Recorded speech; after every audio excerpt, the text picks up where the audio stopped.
اخواتي بقى ازيكم عاملين ايه؟ وحشتوني قوي. قبل ما نبدا الحلقه ما تنسوش كده تصلوا على النبي.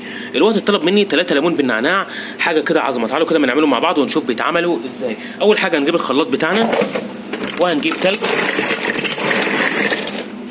هنحط في معيار كوبايه تلج كبيره.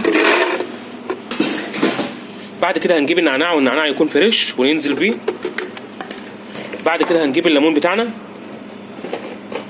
وهنحط على كل كوبايه ليمونتين، يعني 6 ليمونات.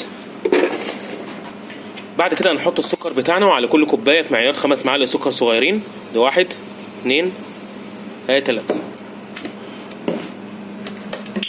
بعد كده هنحط سنه لبن عشان ما يمررش. تمام قوي. بعد كده هنفتح الميه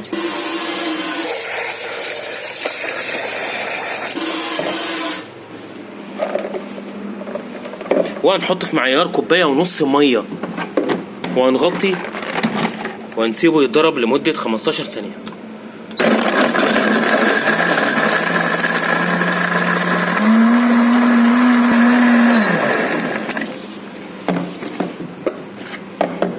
كده الليمون اتضرب.